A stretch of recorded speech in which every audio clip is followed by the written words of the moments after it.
Trainers, ये तो हम जान चुके हैं कि डिज़ाइन एक्चुअली क्या है।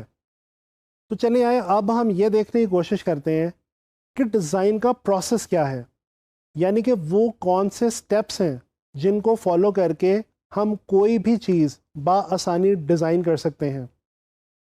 आपको मैं यहाँ पे एक और बात बताता चलूँ कि डिज़ाइन किसी प्रॉब्लम को तो सॉल्व करता ही है, लेकिन इसके साथ साथ ये एक ऐसा प्रोसेस भी है जो किसी भी प्रोडक्ट या सर्विस की वैल्यू में भी इजाफा करता है। दोस्तों, स्टैनफोर्ड यूनिवर्सिटी के एक प्रोफेसर रॉफ फास्ट ने आज से कुछ साल पहले एक थ्योरी पेश की जिसका नाम है design thinking process. Design thinking process के अंदर रॉफ फास्ट ने 5 से 6 ऐसे स्टेप्स डिफाइन कर दिए जिनको अगर आप फॉलो करें तो आप कोई भी चीज़ बहुत आसानी के साथ डिज़ाइन कर सकते हैं। दोस्तों, दुनिया में एक बहुत बड़ी डिज़ाइन बनाने वाली कंपनी है ईडीओ।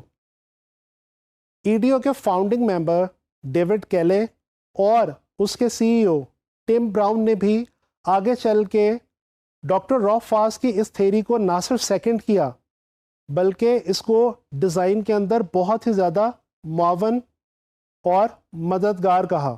चले आए हम एक काम करते हैं, हम डिज़ाइन थिंकिंग प्रोसेस की मदद से डिज़ाइनिंग के प्रोसेस को समझने की कोशिश करते हैं।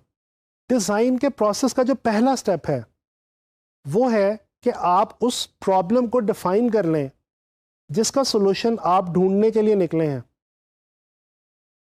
दूसरा स्टेप है एम्पैथी। इस स्टेप के अंदर हम अपने टारगेट ऑडियंस के बारे में इंफॉर्मेशन कलेक्ट करते हैं। ट्रेनर्स, यहाँ पे आप लोगों को मैं रुक के बताना चाहूँगा कि टारगेट ऑडियंस किसे कहते हैं। टारगेट ऑडियंस का कॉन्सेप्ट डिज़ाइन के अंदर बहुत ही ज़्यादा अहमियत का हामिल है। टारगेट ऑडियंस एक्चुअली वो लोग हुआ करते हैं जिनके लिए आप एक्चुअली वो डिज़ाइन बना रहे हैं। मिसाल के तौर पे अगर आप चाइल्ड लेबर के हवाले से एक डिज़ाइन बनाना चाहते हैं किसी पोस्टर का, तो वो लोग जिनको आपने वो पोस्टर प्रेजेंट करना है या जिनके आगे वो पोस्टर आपने शो करना है वो आपके टारगेट ऑडियंस कहलाएंगे।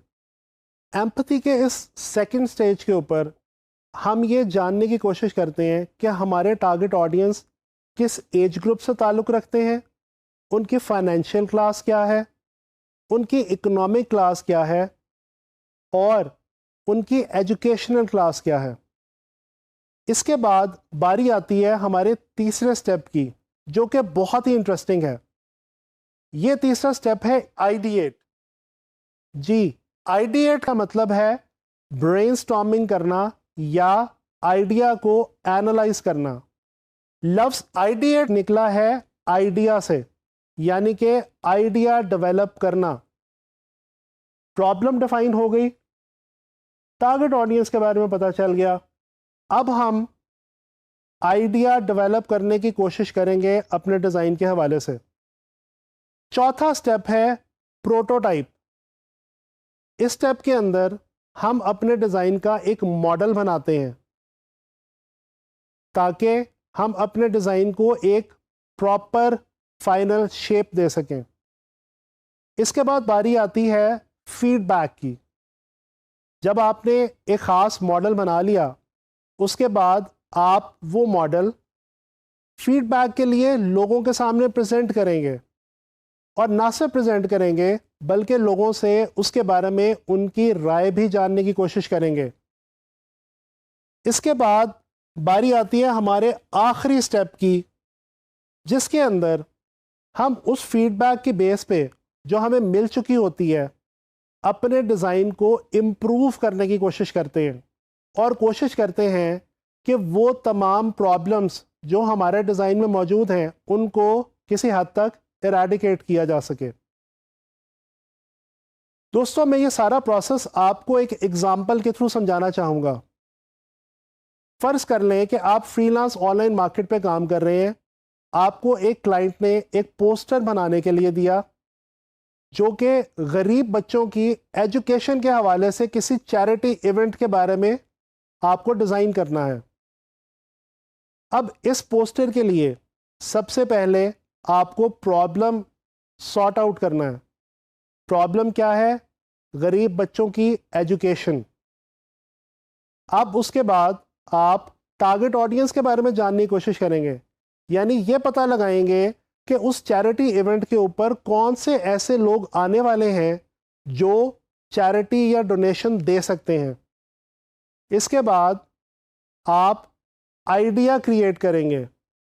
आइडिया क्रिएट करने के बाद आप उसका एक डिज़ाइन ऑप्शन बनाएंगे और वो डिज़ाइन ऑप्शन किसी भी ऐसे शख्स के सामने प्रेजेंट करेंगे जो उस टारगेट ऑडियंस को मैच करता हो, और उस शख्स से मिलने वाली तमाम फीडबैक की बेस पे आप अपने उस डिज़ाइन को इम्प्रूव करने की कोशिश करेंगे।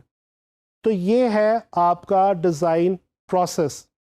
दोस्तों, डिज़ाइन थिंकिंग अप्रोच का हमारी डेली लाइफ के अंदर भी बहुत ही ज़्यादा अहम किरदार है।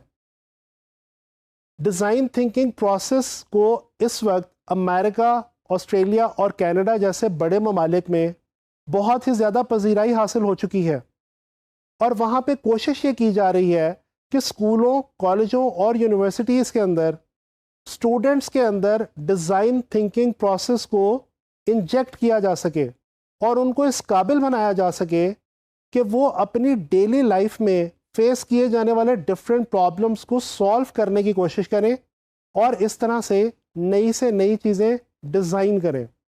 ग्राफिक डिज़ाइन के अंदर भी डिज़ाइन थिंकिंग अप्रोच डेफिनेटली बहुत ज़्यादा इम्पॉर्टेंस का हामिल है।